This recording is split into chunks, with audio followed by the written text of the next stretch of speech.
Thank you. Okay, I promise you we haven't got a lot of slides for you. I just want to just recap why we're here, in my view. So there's 4 reasons why we're here this afternoon. Reason number 1 is to actually have a conversation between you guys, so a generational conversation. And I'm really looking forward to talking to you guys about this. Of course, it's Black History Month. Unless you're under a rock, you'll know that it's Black History Month this month. And so I'm here to represent. So for anyone that looks or sound like me, here's your representation. I'm here to represent whilst we have this generational conversation as well. I'm also here to share some knowledge with you. So I want to transfer knowledge. So hopefully this won't be one way. You'll ask me some questions, I'll answer some questions, and we'll share knowledge together. And of course, it's been a long time since I went back to the classroom. So I'm hoping to learn from you today, because intellect never stops, constantly learning. Next slide, please. Okay, so I'm going to talk to you a little bit about myself, just so that you know who's talking to you. So my name is Brandie Deignan, as Lily shared with you. I'm a mum. That's my first job. I'm a mum of twin boys who are 15. They're going to be 16 in December. I do other stuff as well. So the slides will carry on coming, and I'll talk you through that. In the day, I have a day job. As per my introduction, I work in primary care within the NHS, and I'm a chief exec officer. All that means is I make sure that things run very smoothly within my geographical area that I have responsibility for in primary care, specifically around general practice. I also have other jobs. I sit on a few boards. I sit on about 5 boards, which are all very different from my day job. I also do things like talking to you guys, which I absolutely enjoy. And I also have conversations outside of places like this, and I co-chair events as well. Also, I have a couple of roles, about 3 roles called non-exec director roles, which means I'm not part of the organizations, but I am part of the decision making of those organizations. So a full-on busy mum with quite a few roles as well, as you can appreciate. However, as you heard, I am currently CEO. I didn't get here by chance. There has been a process before me getting here, and I'm going to walk you through how I got here. So currently at CEO in primary care within the NHS, but I started my career actually in Hilton Hotels. I went through a graduate program in Hilton Hotels, and I spent about 13 years after my degree working there. I did have a Saturday job in a Hilton, which easily eased into there. There's a long story about how I got into it. So maybe one day when we meet, I'll tell you about it. But it was all by chance, actually. And then I moved on to be what we call a multi-site manager. So rather than just having one site, I had quite a few sites, and I worked with Travelodge, and I looked after the Southwest and South Wales region. Then I moved on to Whitbread, the organisation that owns Premier Inns. You probably have a Premier Inn near you, and Beefeaters and stuff. And I was responsible for looking after all the restaurants in the Southwest and South Wales region. Then I thought, oh, that's not enough. I want more. So I joined Tesco to actually run the UK and Ireland in regards to their hospitality, which I thoroughly enjoyed. It was the first time I actually had a national role. That wasn't enough. I wanted more. So I joined British Airways and became business transformation director. And my responsibility was, okay, the way I describe it to my kids is, if you sit in a plane, you tip the plane upside down, everything that drops in from the plane sat within my department. So cabin, the food, the aircraft, chairs, all that kind of stuff was the department that I looked after. That was my very first role into senior management or executive roles. And then I moved on from there, and I joined Marco Pia White Restaurants, which was the role that I was in before I joined the NHS Primary Care. And I had responsibility to run all the restaurants within the, those restaurants, some hotels and some venues within the UK. And we had some hotels and restaurants internationally as well. So it has been a journey that's taken me here, from the simple beginnings of Hilton right through to here. But I didn't always know what I wanted to do. That's me scratching my head. I really didn't have a clue what I wanted to do. It was a journey. I attempted GCSEs like you all have. Next slide, please. Attempted GCSEs like you all have done. And I won't say it out loud, but my GCSEs were quite poor. And so I had a conversation with mum and dad. They shook me up a little bit and said, you need to get your act together. And so I absolutely blew my A-levels away. I did A-levels and then went to university. I went to Edinburgh University, really enjoyed Scotland. I've got to say that, otherwise these guys in Edinburgh won't be happy with me. So went to Edinburgh uni, and when as most of you know, in Scotland, universities are 4 years. So I did my 4 years, but I didn't want to go back home. And so I stayed and went to business school. And after that, there was nothing else I could do but come back home. But you know, you guys have lots of options. You don't have to follow this career path. Some of you have T-levels that you're going to be doing, which is great. Others would like to do apprenticeship, degree apprenticeship, or the other apprenticeships. Some of you would like to have a gap year. Well, why don't you do that? Because that will be absolutely cool to be able to have a year where you're learning a little bit more about yourself. Others would like to go straight into employment. If that's what you want to do, you can do that. Some of you may want to study abroad. It's amazing when you go somewhere else to do your tertiary education or your sixth form. And if you want to do that, the world's your oyster. Some of you could actually decide to volunteer for a while before going to uni. And some of you could be entrepreneurs. So you've got loads and loads of options rather than my single approach. And actually, if you don't know what you want to do, that's okay too. It will come to you, I promise. Okay, so I talked about my role and how I got there. I just wanted to just clarify that there are some real challenges, but there's some excitement and some opportunities as well. So I have some thorns. So you can see in those pictures, there's some thorns, there's some roses, and there's some buds. So the thorns are my challenges, the roses are my excitements, and the buds are my opportunities. So I'll give you an example in each area. From a thorn perspective, from a real challenge perspective, it really can be challenging, not always, sometimes can be challenging. Being a mom, especially to teenage boys, oh, if they hear me say this, I'm gonna be. So being a mom to teenage boys can be really challenging, as well as having a day job, as well as having all the other roles that I talked about, as well as doing everything else, and then having time for myself as well. So it's really important that I make sure that I put self-care at top of everything that I do. So it can be really, really challenging. But the excitements outweigh the challenges. I get to do cool stuff like talking to you guys. And for me, that sets my day off. I mean, having this on a Monday is even super exciting because it just means I'm going to have a brilliant week because I've had the excitement of talking to you guys and learning from you guys as well. There are also opportunities with this, loads and loads of opportunities. I get to make a difference every day in my job. Working in primary care, I get to bridge the inequalities gap that there is from that perspective, and absolutely enjoy that. There's also been a lot of learnings that I've had from what I've been doing. So I have learned that it's okay if I'm not the smartest person in the room. So if you find yourself in situations where you're not the smartest person, that's cool, because I have learned over the years that I don't have to be the smartest person in the room being a leader. I've also learned that becoming a leader, a great one actually, requires me to work out all my leadership muscles. So there are some muscles, not the physical ones, but stuff that I need to do to get better.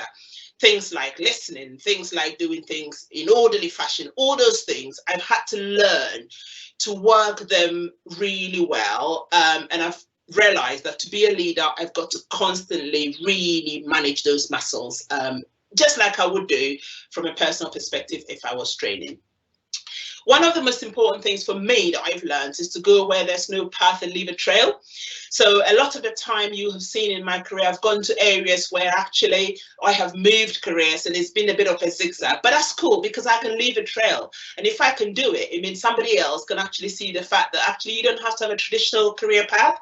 You can move around and you can leave a trail with you as you go along. I've also learned that everybody can help me learn something. It is amazing how much I learn, especially from your generation. You guys are so cool. You know everything. And everybody can help me learn from something new from somebody else. And then finally, and really important, I have learned to just find what I'm great at, what my greatness is, and then use it to my uttermost best. And so what I tend to do is I stretch out my greatness, the things that I'm good at. The things that I'm not so good at, I work on them a little bit, but I make sure that the things that I'm good at outshine the things that I'm not so good at, just so that I can feel quite confident in myself as well. So my advice to you is for you to find your greatness and use that as well. So, going to show you a quick movie. Hopefully you've got all your lights on, and off we go.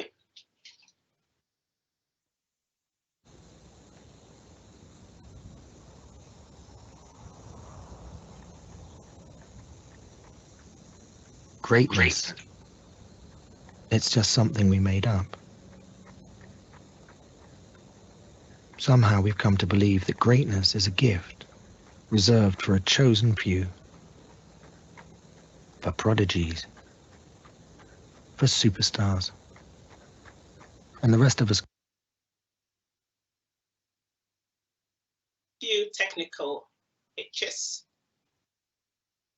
We will try again and see what happens. Can only stand by watching. You can forget that. Greatness is not some rare DNA strand. It's not some precious thing. Greatness is no more unique to us than breathing. We're all capable of it. All of us.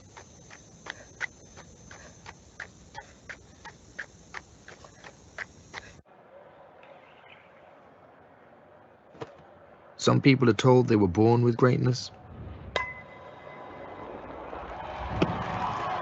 Some people tell themselves.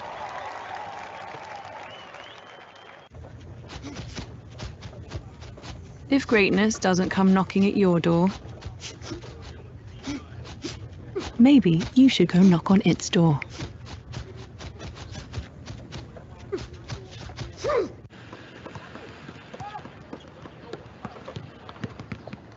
Sometimes greatness is about overcoming insurmountable adversity. Sometimes it's just fun.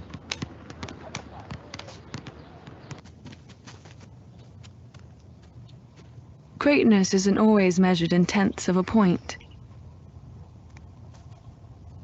It's a bit bigger than that.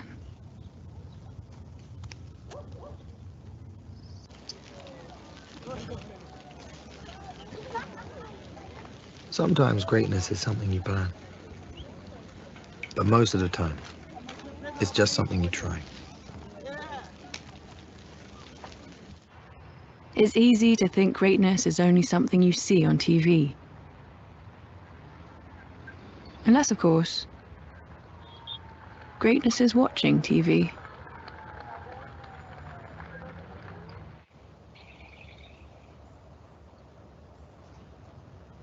Greatness is a scary thing. Until it isn't.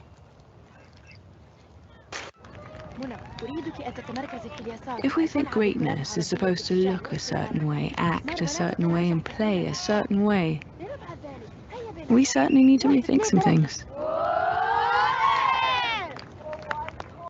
Is it speed or endurance?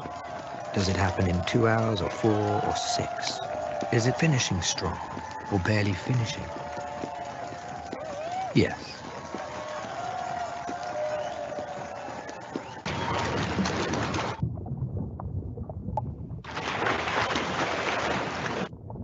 Is greatness worth fighting for? What do you think? If we face our fears, it means we're pointed in the right direction. Even if that direction is upside down.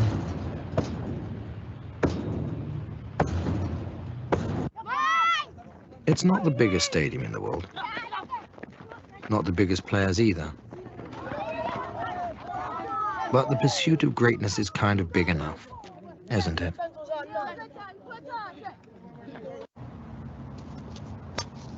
You don't need an official court, an official net, or official uniforms to be officially great.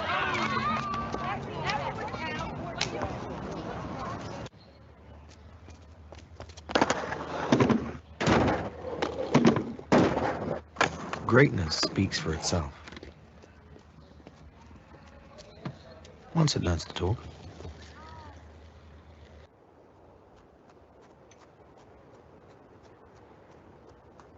Greatness needs a lot of things. But it doesn't need an audience.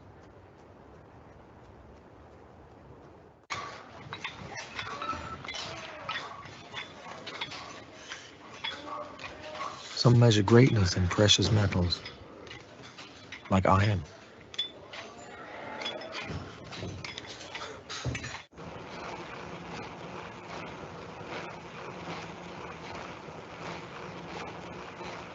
Greatness is not born.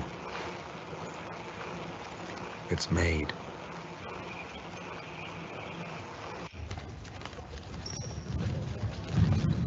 If you're trying to tell the guy with the sword he's not great because he's not famous, be my guest.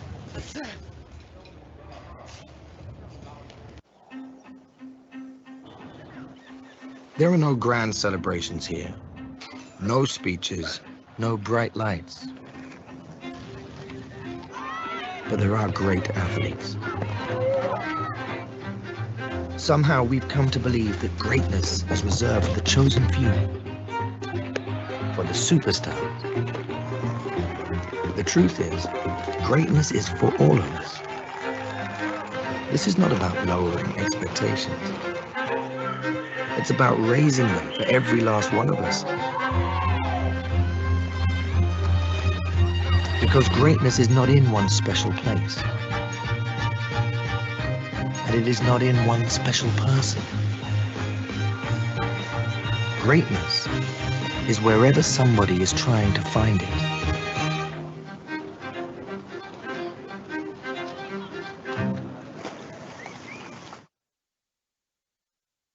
Thank you. Thank you so much, Brandie, for your presentation. We'll now move on to our Q&A, if that's okay. Perfect. Thank you very much. Thank you. So our first question for you, Brandie, can you share a personal story or example from your career when your transferable skills helped you switch to a completely different job or project? Thank you. Okay, so as you know, I've worked in 4 different sectors: hospitality, aviation, retail, and now healthcare. But there's lots of similarities in these areas, to be honest with you. So for instance, if you look at hospitality and retail, they're very similar with a few blurred lines. For both of those industries, for instance, experience is first, class the product. So what you're selling is an afterthought. So the experience of what the customers get is the most important thing. Also, the customer journey actually starts from the beginning. So you have to think about what the customer wants and then work your way back. So hospitality and retail are really intertwined. Then I've also worked in aviation and now in healthcare, and that's also quite similar actually. Both aviation and healthcare are safety critical environments. So when you work in them, you feel it, you feel that sort of urge of, oh gosh, you know, safety. They're also both old sectors, you know, they're over 100 years old. And so there has been lots and lots of similarities. But you specifically asked around about transferable skills which have helped. There's 3 that I can think of. The first one is actually applying critical thinking skills. So essentially, skillfully applying the learnings I've had from each of these sectors to the other one in a copy and paste manner has been really helpful. So as we go through our journeys, anything that you learn, you can also apply it to something else that you do. In all the industries I've worked in and everywhere that we go, people are first. Without people, we can't do anything. So I've actually learned to apply those transferable skills of actually making people the center of what I do. And then finally, I've learned to listen really intently. I am quite curious, so I'm naturally a good listener, but being a good listener is very different from being an intensive listener. One's a noun, one's a verb. So you've got to be able to do that intensive listening really well. So those would be the skills that I would say I've been able to transfer to different jobs as I've moved along. Thank you. Thank you, Brandie. Our next question for you is, what do you think are some of the transferable skills that are particularly valuable to young people to develop, regardless of what career they're interested in? Okay, so there's so many transferable skills regardless of your interest, and we're going to test them all now because we all have transferable skills. Now, this is going to be really tricky because there's quite a lot of you in this call, but I'm going to ask some questions, and if you think it applies to you, I want you to give me a big drum roll. I know some of you may have gone on mute, so you may want to unmute so we can hear that loud drum roll. So there's going to be four questions that I'm going to ask you, and that's going to test how transferable our skills are. So if you're in the audience, if you're watching, if you're listening, and you have responsibility for managing your own money, you know, the money that you either make from your Saturday job or the money that your guardian, your parents give you. If you're responsible for managing it yourself, give me a big drum roll. You won't be able to hear them, Brandie, because they're all on mute, but they're loud. We'll do it for you guys. So if you were able to actually identify with that particular statement, you have got financial management transferable skills right there. We're going to try another one. I won't hear you, but I still want the drum roll going where you are. So if you are in a situation where you've had this before, where 3 hours before sports day, you realize you can't even find your sports shorts, but you find a solution, then I need that drum roll. I can't hear you, but I can hear that going everywhere you are. Okay, I can hear it. I've got eyes everywhere. So that right there is crisis management transferable skills, because you don't have your sports shorts and you've sorted it out anyway. That's crisis management transferable skills. We'll do a couple more. So if you're one of those people where your friends come to you to go, right, we need to go out this weekend, and you're the one that does all the organizing, puts everybody together, tell them where to meet, and you're always trying to sort things out amongst your friends, I want that drum roll going on right now. And even though I can't hear you, I see you drum rolling somehow. Okay, because that right there is organizational skills. And if you're here and you've got younger siblings and you're normally responsible to maybe looking after them or explaining things to them, because sometimes they don't quite get things, you've got to explain it to them, then I want you drum rolling for me right now, because what you're doing there is you have got coaching transferable skills. So as you can see, we all have transferable skills. The trick is how you apply it and how you can explain how you're applying your transferable skills. But there's other transferable skills as well that I think is important regardless of whatever career interests you have. I think one is social skills and emotional intelligence. What do I mean by that? The ability to control our own emotions, and how we understand our emotions and how they influence the behavior, and more importantly, how our emotions influence the people surrounding us is really important, and how we manage those will really help us to be successful in our careers and in life, because then it means that we don't become repellent, but we become a magnet that people want to be around, and we're able to look after other people and think about other people as well, express empathy. So social skills and emotional intelligence is really key. I think having initiative and drive is a really good one as well that everybody needs, because when you have initiative and drive, you can start things and you can find your greatness and you can use that greatness. So that's really, really key. And I think finally, you guys, your generation has loads of this, which is digital literacy. You guys are so cool. You know, all the platforms and all the heap of digitalization that's around. That's all good. I think the trick is how you're able to learn to use these really well, safely and confidently. And so I think these transferable skills, including the ones that we've drum rolled about, are all there for us to use, and they're all valuable no matter what career interest that you have. Thank you. Thank you so much, Brandie. I really enjoyed that. Even though we couldn't hear the drum rolls, I'm sure they're roaring across the country. Our next question for you today is, many of the young people listening this afternoon are still exploring what they're passionate about and their interests. How can they identify and nurture those transferable skills while figuring out what they want to do in the future? That's a very interesting one. Thank you, Lily. Actually, it's okay if you don't know what you want to do. I didn't know for a while. You remember the slide when I was scratching my head? I didn't know. So it's okay. That's the first thing I want to say. The second thing I want to say is actually what really helps when you're thinking through this is for you to turn it around a little bit and then think through this. What is it in the world that you think you have a solution for? What is it that's so broken around you that you think you can fix? And that's probably where you need to start. So if you turn it around and not think through what I want to do, but what is it that I'm so passionate about that nobody else seems to be able to sort it, but I think I've got a solution, start there. And then a couple of tips for you as well to sort of think through. Look for highlights in your day, because the highlights in your day means that these are moments that you really love.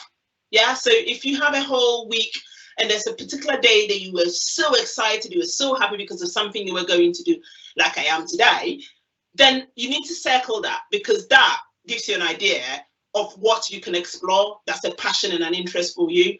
I think you also need to pay attention to where you spend your time and money. So if you spend your time around books, right there, you just got to circle it, because that's your passion. If you spend your time around music, that's your passion. So pay particular attention, give it some reflective time of where you're spending your time and money, because that could be your emerging interests. And then finally, you've got to explore career options. Read through job descriptions when you see them. If you hear about a job that you haven't heard before, get curious and ask a bit more about it. Rock up in careers fairs. I'm sure your schools organize some for you, but you can just go to any careers fairs that you want, just so that you can walk around and ask people. Find articles about jobs, and wherever you get your information from, YouTube, TikTok, wherever. There's loads of information about jobs, and digest this and see if it actually is of interest to you. And ask people who what they do for jobs. Make it your mission from now until Christmas to ask 3 people what they do for a job. And if you don't understand it or you haven't heard of that job, be curious and tell them to tell you about it, because you never know, you might be well interested in that role. And those are the things that you can do to help you figure out what it is you want to do in the future. Thank you so much, Brandie. That was some great advice you just shared. So thank you so much. The next question we have for you is, job versatility seems important in today's rapidly changing world. How can the young people prepare themselves to be versatile and adaptable in their future careers?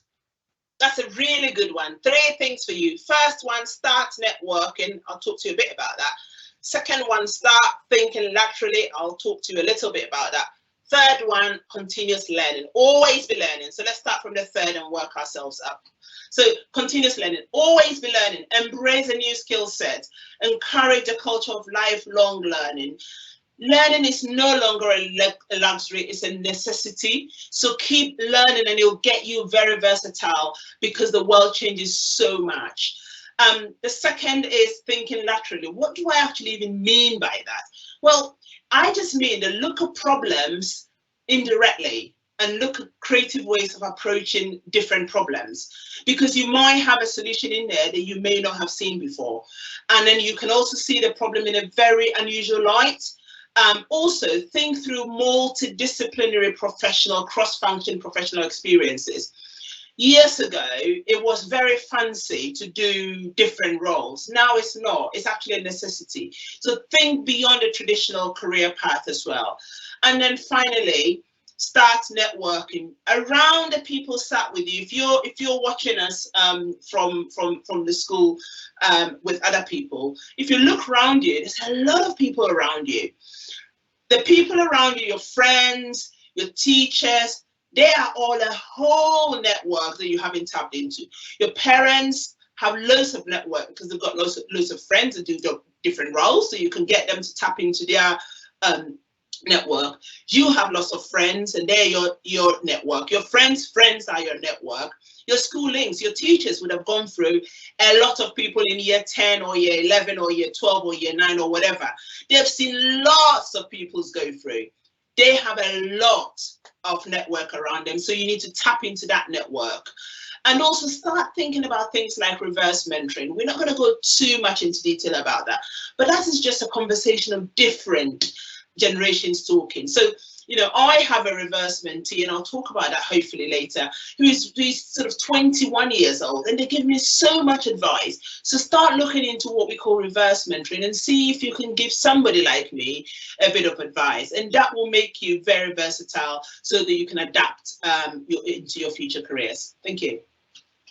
Thank you so much. Our next question for you is, can you share some exciting trends or developments in the job market that highlight the value of those transferable skills we've been speaking about?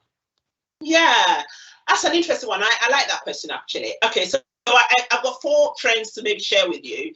The first one's hybrid working. So now location really doesn't matter. Location matters less and less and less. What matters is your own ability to add value to and communicate with that value to an organization. This is really exciting because gone are the days where you had to live in a certain area, i.e. London or whatever, to actually get on. You don't have to because of the hybrid working models. It's a combined remote and in-person, and it's becoming more and more of the norm.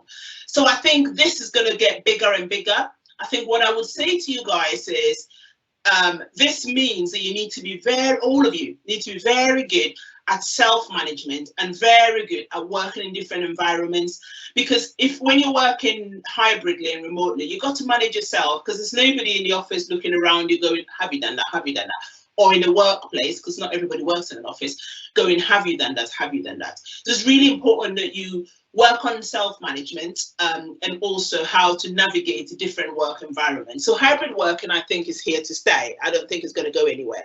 Then I think there's freelancing as well, which is getting really big, Lily. I'm quite surprised how bigger it's getting. So some people call it gig economy, gig work. So this is where more and more people are choosing to freelance. And they, rather than having an employee, or in some organizations, they're not employees, they're partners. Rather than going that route, what they're doing actually is they're waiting for opportunities they're not waiting for opportunities to be advertised. They're going and doing their own thing. They're being creative and they're offering their services to organizations. This landscape, of course, fosters creativity, and it really needs transferable skills, but it's something that's growing. And by the time you guys get to my age, old and wrinkly, it probably will be the biggest thing there is from that perspective. So I think that's emerging as well. Then you probably all heard this, but diversity and inclusion is emerging. It's a trend that's emerging. Most organizations realize that diverse teams who think differently, who look differently, who do things differently, are better performing teams, and they have better skills like cultural competence and empathy and collaboration than non-inclusive teams. And so and of course, you know, the art of thinking individually is not as strong as the art of thinking with different individuals thinking put together. And so people are just harnessing and actually naturally managing this diversity and inclusion pot is getting bigger and bigger. So I think the emergence of that will be really big. I think in a few years, and it'll be something that we're probably not talking about. And when you're not talking about it, it means it's become the norm, right? And then finally, there's green and sustainable working. And your generation are super cool with this. You know, gone are the days where you would just do a role that wasn't sustainable. Lots of organizations are providing green jobs, which focuses on restoring natural environment. And loads of companies are going green. So now you've got electric vehicle companies, or companies that work to reduce natural resources or clean air, or companies that just want to give something back. And I think that's going to get really bigger and bigger as we go along. So I think those 4, Lily, are the emerging roles that I think are happening right now. Spot on. Thank you. Wow, I've even got some things to think about after this. Thank you, Brandie. Some people might call frequent job changes job hopping. How do you view that? And what advice would you have for young people who may be considering changing jobs frequently? Okay, let's tackle job hopping and we'll come to the bit around the advice. So one thing I can say is progress is impossible without change, okay? Our lives, our circumstances don't get changed by chance. There's a bit of luck in life, but not a lot of luck in life. One person cannot get lucky more than 100 times, I don't think, okay? So progress is impossible without change. It gets better by change. And so change we have to do.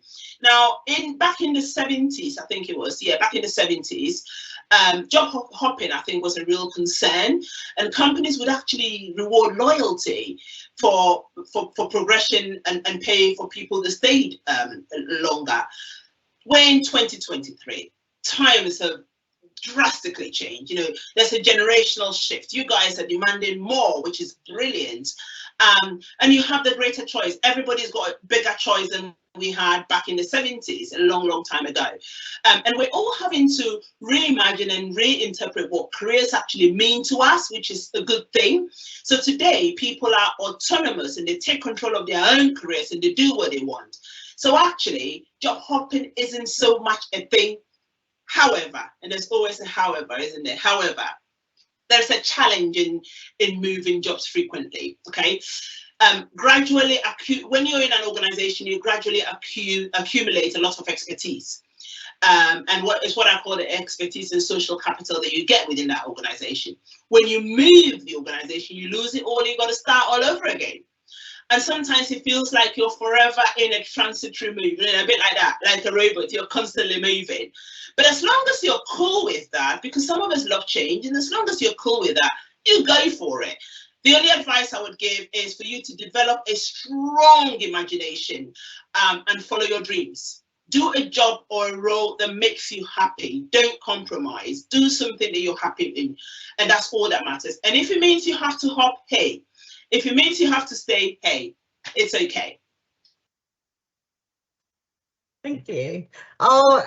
Next question for you, Brandie, is can you provide insight into the importance of mentorship? I know you've previously mentioned this, and mentorship and guidance in one's career journey. And have you had any mentors in your career that have played a significant role? Thank you. Loads of mentors. I can't mention them all, but I've got to drop a couple in, otherwise I get in trouble. Dame Moya Green, Andy Harrison, Joe Charles. These are all names of people that have made an amazing impact on me through mentorship. But at the moment, I do have 2 mentors and I do have 2 reverse mentees as well. So my reverse mentees, one of them is younger than me, much younger, in the early 20s. The other one is way older than me, in their 75s. Now, what happens is I get different things from these mentees. The younger ones, they teach me to do stuff like TikTok and stuff, whatever it is you guys call it these days. My younger mentee takes me through cultural capital from a digital perspective and really helps me to build my digitalization because I'm lost. There's loads of it. And then my older mentee, reverse mentee, who's 70 odd years old, when they were a CEO like I was, there was loads of things that they tried that didn't work because there was no technology, for instance. Whereas now, if I try them, they will work. So I get lots of different things from them. Then I have normal mentors as well who guide me, who coach me, because the chief want in life for everybody is to make sure that they can do what they want to do. You are capable of doing what you want to do. And that's what mentoring does for us. It allows us to throw some more light when we're going through an area that we're not sure how to navigate. And so there's massive benefits in mentors. I myself mentor quite a few people as well, but I have mentors. And like I said, there's reverse mentees as well. And your generation, there's loads and loads of people like me, old like me, that need people in your generation to actually mentor us, reverse me, because there's so much that you can do and add to what we do that we haven't got a clue on, especially from a digital capital perspective. And that whole generational diversity is really important. Absolutely. Thank you, Brandie. You can't make your career on your own. Absolutely. Agree. Thank you. So we've now got a few pre-submitted student questions, if that's okay. The first one coming from Orchard Park High in Croydon, and they want to know, what has made you successful in your career? That's a really good question. Well, success depends on whether you can reinvent yourself by rewiring the many habits that you have. And that's genuinely what's made me successful in my career. I have built up over decades. I've worked for about 23 years now. I've built up over decades how to reinvent myself and how to rewire all the things that I used to do. So I think success really depends on yourself and how able you are to reinvent and what makes you happy. That's really important, because success could mean different things to different people. So it's about what makes you happy and how you can reinvent yourself to be able to keep going all the time. Absolutely. Thank you, Brandie. Our next question comes from Peterborough College, and they want to know, how can I make Black History Month impactful in my community? Thank you, Peterborough College. I think just by asking this question, you're doing an amazing job. Do you know why? Because Black history starts with awareness, just by being aware. So well done, you. Being aware is a great thing. And now that you're aware, you got to do something about it, isn't it? So you got to look around you and see what you can do. Sometimes it's just representing. Sometimes it's just doing something new. Sometimes it's just educating a friend. Sometimes it's just being empathetic to somebody that doesn't understand you. Whatever works for you is fine. But just having that awareness is amazing, and bring it into your conversations. Start bringing it into your conversations and make it your role to educate people around you, and to share with your culture with people around you. And I think that will be a start. Thank you. Thank you. Our next questions come in anonymously, and they want to know, what's the biggest challenge you faced in your career? I think the biggest one actually was moving myself from being a mum, because I had maternity leave, as most people do, for a whole year. And for a whole year, I was a full-time mum. And I was changing nappies, and it was lovely. And I was going to play centres, and it was lovely. Switching that after I had my twin boys back into work was probably the hardest, because I had gone out and zoned out of actually working. And so going back and then bringing myself and my whole self back into work has probably been the most challenging for me. But of course, you know, there was lots of juggling that went along to make it successful. So I think that for me, that's been my biggest life change. Having children was my biggest life change, and not having one, but having two was like, oh my God, what do I do with both? And then you go into work, you know, going to work, and I've got to carry on the day job. And so it was really difficult at that time. Perhaps maybe the first year was quite difficult. I was very lucky to have some very supportive bosses that allowed me to be able to do both. So I think that has been the most challenging for me so far. Great, thank you. Our young people were also curious to know about the graduate scheme you mentioned earlier. What was your experience of joining a graduate scheme, and did you find it difficult? Well, it was all by accident, you know. I didn't plan to. I had a Saturday job in a Hilton hotel in London, and then one also where I went to university. And so I did both. So when I was at uni, I was doing the one in Edinburgh. When I was in London, I was doing the one in London. And then when I graduated, I was going upstairs, which is where the office was, to get some more hours, because I thought, I've got all this time. As I was going upstairs, I saw one of the big bosses and said to me, hey, Brandie, I hear you finished your degree. What are you doing now? I'm like, I'm looking for a job. And then he said to me, have you thought about the Hilton graduate program? And I looked at him and I thought, no, because I'm going to get a proper job. And he just patted me on the shoulder. And I always remember this and go, oh, dear, Brandie, why don't you just think about the graduate program?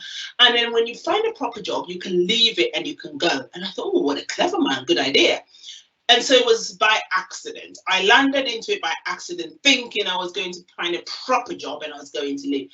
Well, I only stayed there 13 years. So it wasn't an accident, was it? So I stayed there for a very, very long time. It was the making of me. I learned everything from ground up. I learned how to run reception, how to run the kitchen, how to do everything. And then I learned how to watch people that were managers, because I'd never been a manager before, and how they did things. I learned the things that weren't too good, the things that were good, and I had like a little memory basket. Yes, it wasn't physical, memory basket, and I put all the good things in the basket.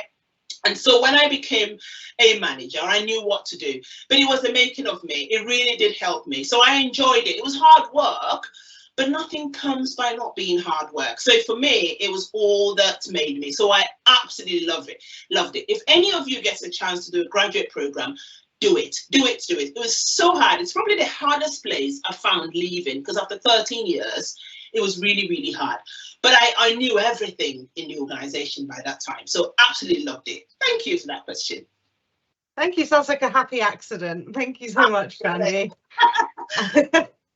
And what the young people want to know, what do you wish you'd known at the start of your career?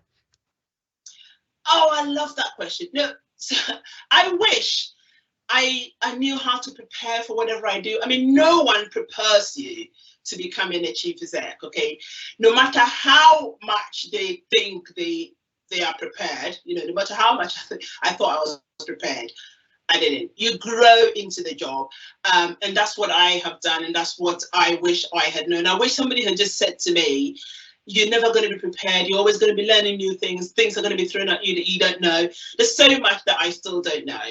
And so I wish that I had maybe had the foresight and the open mind to understand that I would never be prepared to do this job, or the job that I did before, or the job that I did before. So for any of you that's trying something new, you'll never be prepared for it, but you just got to take that leap of faith. You just got to find your greatness, and you've just got to go for it. Absolutely, thank you. Previously, Brandie, you've spoken about leaving a trail. How important is legacy to you? Oh, legacy is everything. But let me just move back a little bit. So I really couldn't give lives or my language. I couldn't care less about legacy. What I care about is impact. I care about impact, and I want the impact to then create a legacy, because then that legacy will be sustainable. Okay, so whatever I do, wherever I do it at, whoever I do it with, whoever I hang around with, whatever it is that I'm doing in life has got to have an impact. There's got to be a purpose for it. And doing that will then mean that I'm leaving a trail, and it'll then mean that it's a legacy, and then create a legacy, and then that legacy will be sustainable. Because there's nothing worse than going ahead to create a legacy and then seeing it wiped. But you only see it wiped if you don't actually have that impact first. So impact is absolutely crucial to me. And by doing so, there may be times that I leave a legacy. And if I don't leave a legacy, it just means I wasn't impactful in the first place. So impact is really key for me. And of course, if it ricochets into a legacy, even better. Brilliant. Thank you, Brandie. We've got time for one more question. You've mentioned that you are a mum, and you also have spoken about self-care. What advice do you have for the young people listening about maintaining a healthy work-life balance? Thank you. That's so important. Now, I think I've got one thing to share. And what I'll say is, there should be no circumstances that any of us burns our house to keep somebody else warm. What do I mean by that? If you're doing something that actually doesn't benefit you, that benefits other people, that benefits somebody else, it doesn't have any impact on you, don't push yourself. Don't do it. Don't do it.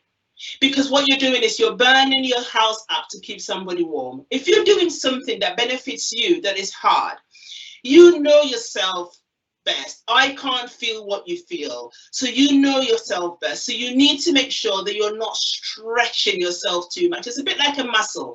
And for those of you that go to the gym or do some running or whatever, when you do something new, if it feels too much, or even when you're eating, when you're full, you know, when it feels too much, And that is nature's way of saying to us, you've just got to stop it.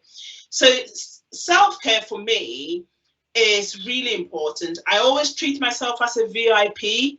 I am really important to me first before anybody else. So if you treat yourself as a VIP, then you always put yourself first. And if you make sure you're not burning your own house up just to keep somebody warm, then you will make sure that you're looking after yourself. And if what you're doing is for you, if it feels too ouchy, too stretchy, too painful, it probably is too much. And that should be your cue to listen to yourself.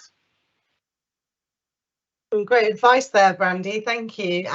And unfortunately, that is all we have time for today. Do you have any closing comments for the young people listening? I do. Can I just say, I'm hoping that this Monday hour that you're never going to have back actually serves a purpose for you. Hopefully we've learned from each other. Thank you for sparing a moment to speak to me. You guys are awesome. You have the best generation ever. Go out there, find your greatness, and make whatever you want to do happen for you. And I wish you all the best in whatever you go to do. Thank you so much for having me. Thank you so much for taking the time to speak with us this afternoon, Brandie. Unfortunately, that is all we have time for today. A huge thank you to everyone who tuned in.